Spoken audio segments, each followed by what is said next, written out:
மகள் வழி பேரன் ஹஸரத் ஹுசைன் ரலியல்லாஹு அன்ஹு அவர்கள் கர்பலாவிலே வைத்துக் கொள்ளப்பட்ட நாள். அந்த நாளை முன்னிறுத்தி முஸ்லிம்கள் நிறைய பேர் அதை துக்கமாக அனுஷ்டிக்கிறோம் என்கிற பெயரில் அதிலே பல்வேறு காரியங்களை செய்வதை பரவலாக பார்க்கிறோம். பொதுவாக நம்மெல்லாம் வேலூருக்காரங்க நிறைய பேருக்கு தெரியும், இங்க ஷியா அப்படின்னு சொல்லி ஒரு குரூப் இருக்கிறார். அவர்கள் ஹஸரத் அலி ரலியல்லாஹு அன்ஹு அவர்களுடைய காலத்திலே இருந்தே சஹாபாக்களை சில பேரையும் கூட திட்டக்கூடியவர்களாக இருந்தவர்கள். அது அவர்களினுடைய அழிவுக்கு மிகப்பெரிய காரணமாக இருந்தது. அதுதான் ஹஸரத் முஆவியா ரலியல்லாஹு அன்ஹு போன்ற நிறைய சஹாபாக்களை திட்டுவதை தங்களுடைய வலிமையாக கொண்டிருந்தவர்கள். அவங்க அந்த காலத்தில் இருந்தே ஹுசைன் ரலியல்லாஹு அன்ஹு அவர்கள் அலி ரலியல்லாஹு அன்ஹு மேல அவங்களுக்கு ரொம்ப பிரியம் இருப்பதாக வெளியிலே சொல்லிக் கொள்வார்கள். அவர்களின் மீது இருக்கிற பிரியம் அப்படியே ஹுசைன் ரலியல்லாஹு அன்ஹு அவர்களின் மீதும் எங்களுக்கு இருக்கிறது என்று அவர்கள் பிரகடனப்படுத்துவார்கள். அந்த வகையில் கர்பலாவிலே கொல்லப்பட்ட அந்த ஆஷுராவுடைய நாளை துக்கம் அனுஷ்டிக்கிற நாளாக அவர்கள் கொண்டாடி கொண்டு வருகிறார்கள். துக்கம் அனுஷ்டிக்கிற நாளாக அதை நடைமுறைப்படுத்தி கொண்டு வருகிறார்கள். அவர்களிடத்தில் இருக்கிற சில காரியங்கள் சுன்னத் வல் ஜமாஅத் என்று சொல்லப்படுகிற சத்திய கொள்கையில இருக்கிற நம்முடைய முஸ்லிம்களிடத்திலே சில காரியங்கள் ஊடுருவி இருப்பதை பார்க்கிறோம். அந்த காரியங்களில் இருந்து தவிர்த்து கொள்ள வேண்டும் என்பதோடு ஹஸரத் ஹுசைன் ரலியல்லாஹு அன்ஹு அவர்களின் அந்த மரணத்தை, ஷஹாதத்தை முஸ்லிம்களாகிய நாம் எப்படி பார்க்க வேண்டும் என்கிற கண்ணோட்டமும் இந்த நேரத்தில் சிந்தனைக்கு தேவை. ஹஸரத் ரசூல் ஸல்லல்லாஹு அலைஹி வஸல்லம் அவர்களினுடைய மிகப்பெரிய பாசத்திற்கு உரித்தான ஹுசைன் ரலியல்லாஹு அன்ஹு அவர்கள் யஸீத் இப்னு முஆவியா என்று சொல்லப்படுகிற ஒரு கொடுங்கோல் மன்னன். அவனுடைய ஆட்சி அவ்வளவாக நல்ல ஆட்சி இல்லை. அவனுடைய கையிலே பைஅத் செய்ய வேண்டும் என்று அன்றைக்கு வாழ்ந்து கொண்டிருந்த பெரும் பெரும் சஹாபிகளையும் கூட நிர்பந்திக்கப்பட்டது. அதிலே ஹஸரத் அப்துல்லாஹ் இப்னு ஸுபைர், அப்துல்லாஹ் இப்னு உமர் போன்ற சில சஹாபாக்கள் ரலியல்லாஹு அன்ஹுமா அவர்களோடு சேர்ந்து ஹுசைன் ரலியல்லாஹு அன்ஹு அவர்களும் யஸீதுடைய கையில் நாங்கள் பைஅத் செய்ய மாட்டோம் என்று மறுத்துவிட்டார். ஆனால் யஸீத் தொடர்ந்து அவர்களை வற்புறுத்தி கொண்டிருந்தால் அவர்கள் அதற்கு தயாராக இல்லை. கடைசியாக ஹுசைன் ரலியல்லாஹு அன்ஹு அவர்களை கூஃபாவாசிகள், இராக்வாசிகள், நீங்கள் கூஃபாவுக்கு வந்து எங்களை ஆட்சி செய்ய வேண்டும் என்று அழைக்கிறார்கள். ஹஸரத் அலி ரலியல்லாஹு அன்ஹு அவர்களின் ஆட்சி பீடமும் கூஃபாவிலே தான் இருந்தது என்பதால் ஹுசைன் ரலியல்லாஹு அன்ஹு அவர்கள் கூஃபாவாசிகளினுடைய அழைப்பை ஏற்று அங்கே இருந்து மக்காவிலே, மதீனாவிலே இருந்து கிளம்பி கூஃபாவுக்கு செல்லக்கூடிய வழியிலே கர்பலா என்று சொல்லப்படுகிற ஒரு இடத்தில் அவர்களையும் அவர்களோடு வந்த சுமார் 80க்கும் மேற்பட்ட அகல் பைத்துகளையும் அப்படியே அடைக்கப்பட்டது. அவர்களுக்கு அதை தாண்டி செல்லுவதற்கான வழிகள் அத்தனையும் சாதக அம்சங்களை அடைக்கப்பட்டு விட்டது. நீளமான வரலாறு, சுருக்கமாக சொல்லுகிறேன். ஹஸரத் ஹுசைன் ரலியல்லாஹு அன்ஹு அவர்கள் நீண்ட நாட்கள் அவர்களை சிரமப்படுத்தியதற்கு பின்னால் சினான் இப்னு அனஸ் என்பவர், அப்துல்லாஹ் இப்னு ஜியாத் என்று 2 பேர் யஸீதுடைய ஆட்கள் தான் அவர்கள்.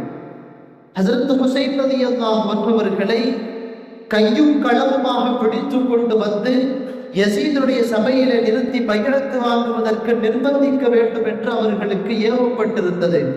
ஆனால் அவர்கள் யஸீதினுடைய எண்ணம் கூட அப்படி இல்லை என்று அவர் பின்னாட்களிலே சொல்லுகிறார். அவர் கூட அப்படி நினைக்கல. அவங்க 2 பேரும் போனவங்க ஹுசைன் ரலியல்லாஹு அன்ஹு அவர்களையும் அவர்களோடு சேர்த்து சுமார் 80க்கும் மேற்பட்ட அஹ்லு பைத்துகளையும் கொன்றுவிட்டார். ஹஸரத் ஹுசைன் ரலியல்லாஹு அன்ஹு அவர்களுடைய உடம்பிலே வரலாற்று ஆசிரியர்கள் எழுதுகிறார்கள் சுமார் 33 ஓட்டைகள் இருந்தது. ஈட்டியால் துளைக்கப்பட்ட, அம்பினால் துளைக்கப்பட்ட ஓட்டைகள் 33 ஓட்டைகள். 34 இடங்களில் வாளால் ஏற்படுத்தப்பட்ட காயங்கள் இருந்தது. கிட்டத்தட்ட சல்லடையாக்கப்பட்டிருந்த அந்த உடலை அவர்களினுடைய கழுத்தோடு நெஞ்சியோடு சேர்த்து அவர்களை வெட்டி கொண்டு வந்து யசீதுக்கு முன்னால் வைக்கிறார். வைக்கிற போது யசீத் அதை பார்த்துவிட்டு சொன்னான், நான் இதை நாடவில்லையே, ஹுசைன் ரலியல்லாஹு அன்ஹு அவர்களின் கொலை எனக்கு நாட்டவில்லை, ஏன் இப்படிப்பட்ட ஒரு உன்னதமான மனிதரை கொன்றுவிட்டீர்கள் என்று அவர் கேட்டார். ஆனால் அவருடைய ஆட்சியும் அவருடைய பதவியும் கொஞ்சம் வேறு மாதிரியானது, அநியாயத்திற்கு பெயர் போனது என்பது வேறு. இடையில இருந்த சில பேர் ஹஜ்ரத் ஹுசைன் ரலியல்லாஹு அன்ஹு அவர்களை கொன்றுவிட்டார்கள் என்று வரலாறு முடிகிறது. இந்த வரலாற்றை முன்னிறுத்தி அதற்கு காரணமாக இருந்த யசீத், அவருடைய தந்தை, அவர் சஹாபி, அவர் எந்த குற்றத்திற்கும் அவர் ஆளாகவில்லை, அவர் அதில் இருந்து பரிசுத்தமானவர், முஆவியா ரலியல்லாஹு அன்ஹு அவர்களையும், அது மட்டுமில்லாமல் ஹஜ்ரத் அலி ரலியல்லாஹு அன்ஹு அவர்களின் மீது நாங்கள் பிரியம் வைத்திருக்கிறோம் என்கிற பெயரில் ஹஜ்ரத் உஸ்மான் ரலியல்லாஹு அன்ஹு அவர்களையும், ஹஜ்ரத் உமர் ரலியல்லாஹு அன்ஹு அவர்களையும், ஹஜ்ரத் அபூபக்கர் ரலியல்லாஹு அன்ஹு அவர்களையும் வசைபாடுகிற ஒரு வேலையை இந்த கூட்டத்தார்கள் செய்தார். அவர்களினுடைய செயல்பாடுகளில் ஒன்றுதான் ஹஜ்ரத் ஹுசைன் ரலியல்லாஹு அன்ஹு அவர்களின் கொலை என்பது சாதாரணமாக கடந்து போய் வேண்டிய ஒன்று அல்ல. அதனை நாம் துக்கம் அனுஷ்டிக்க வேண்டும். வருடம் வருடம் அந்த ஆஷுராவுடைய நாளில் ஹஜ்ரத் ஹுசைன் ரலியல்லாஹு அன்ஹு அவர்களின் உடலில் ஏற்படுத்தப்பட்ட இரத்த காயங்கள் எங்களின் உடலிலே ஏற்பட வேண்டும் என்றெல்லாம் அவர்களின் மூடநம்பிக்கைகளின் வாயிலாய் சில செயல்களை செய்து கொண்டிருக்கிறார். நம்ம முஸ்லிம்கள் கூட சில பேர் நெருப்பு மிதிக்கிறது, ஷர்பத்து வீடுகளில் கொடுக்கிறது, அந்த மாதிரியான செயல்கள் செய்கிறார். ஒரு ஜூஸ் போட்டு கொடுக்கிறது தப்பில்லை, ஆனால் அதை அவர்கள் எந்த நோக்கத்திலே செய்கிறார்களோ அந்த நோக்கத்தில் செய்வீர்கள் என்றால் அது மிகப்பெரிய குற்றம். அது ஒரு அடுத்தவர்களினுடைய, அவர்கள் இன்றைய காலத்தில் சொல்ல வேண்டும் என்றால் கிட்டத்தட்ட காஃபிர்கள் என்று ஃபத்வா கொடுக்கப்பட்டவர்கள், அவர்களினுடைய செயல்களை நாம் செய்து கொண்டிருக்கிறோம். அன்றைய தினங்களில் வேற எந்த விதமான அமல்களையும் நபிகள் நாயகம் ஸல்லல்லாஹு அலைஹி வஸல்லம் அவர்கள் இந்த சமுதாயத்துக்கு காட்டித்தரல. ஹஜ்ரத் ஹுசைன் ரலியல்லாஹு அன்ஹு அவர்களின் மீது அலாதியான பிரியம் இருக்க வேண்டும் என்பதில் யாருக்கும் எந்த மாற்று கருத்தும் இல்லை. ஹஜ்ரத் ஹுசைன் ரலியல்லாஹு அன்ஹு பத்தி ரசூலுல்லாஹ் சொன்ன நிறைய ஹதீஸுகள் இருக்கிறது. ஹுசைனும் மின்னி வ அன மின் ஹுசைன், ஹுசைன் என்னிலிருந்து இருக்கிறார், நான் ஹுசைனிலிருந்து இருக்கிறேன். யார் ஹுசைனை பிரியப்படுகிறாரோ அவர்களை அல்லாஹ் பிரியப்படுகிறான் என்றார்கள் நபிகள் நாயகம் ஸல்லல்லாஹு அலைஹி வஸல்லம். ஹுசைன் சிபுத்தும் மினல் அஸ்மாத், என்னுடைய ஈரக்குலை துண்டில் ஒரு துண்டு ஹஜ்ரத் ஹுசைன் ரலியல்லாஹு அன்ஹு அப்படின்னா ரசூலுல்லாஹ் ஹுசைன் ரலியல்லாஹு அன்ஹு பத்தி சொன்ன ஹதீஸுகள் ஹதீஸுடைய கிதாபுகளில் இருக்கிறது. ஹஜ்ரத் ஹுசைன் ரலியல்லாஹு அன்ஹுவின் மீது அளவு கடந்த பிரியம் நமக்கும் இருக்க வேண்டும் என்பதில் எந்த மாற்று கருத்தும் இல்லை. பொதுவா ரசூலுல்லாஹ்வுடைய குடும்பத்தார்கள் அத்தனை பேரும் கண்ணியப்படுத்தப்பட வேண்டியவர். இன்னைக்கு வரைக்கும் ரசூலுல்லாஹ்வுடைய பரம்பரை தொடர்கிறது. ஹஜ்ரத் ஃபாத்திமா ரலியல்லாஹு அன்ஹா, ஹஜ்ரத் அலி ரலியல்லாஹு அன்ஹு அவர்களின் வாயிலாக இந்த சமுதாயத்திலே ஹஜ்ரத் ரசூல் ஸல்லல்லாஹு அலைஹி வஸல்லம் அவர்களினுடைய சந்ததிகள் பரவலாக இருக்கிறார். அவர்களை சையதுமார்கள் என்று நாம் அறிகிறோம். அந்த சையதுமார்களை கண்ணியப்படுத்த வேண்டும் என்பதில் நமக்கு எந்த மாற்று கருத்தும் இல்லை. இன்றைக்கு நம்முடைய காலத்தில் வாழுகிற சையதையே நான் கண்ணியப்படுத்துவேன் என்றால் ஹஜ்ரத் ஹுசைன் ரலியல்லாஹு அன்ஹு அவர்களை கண்ணியப்படுத்துவதிலும் அவர்களின் மீது பிரியம் கொள்ளுவதிலும் அவர்களின் மீது நான் ஒரு தனி பாசம் வைத்து அதை வெளிப்படுத்துவதிலும் எந்த தவறும் இல்லை.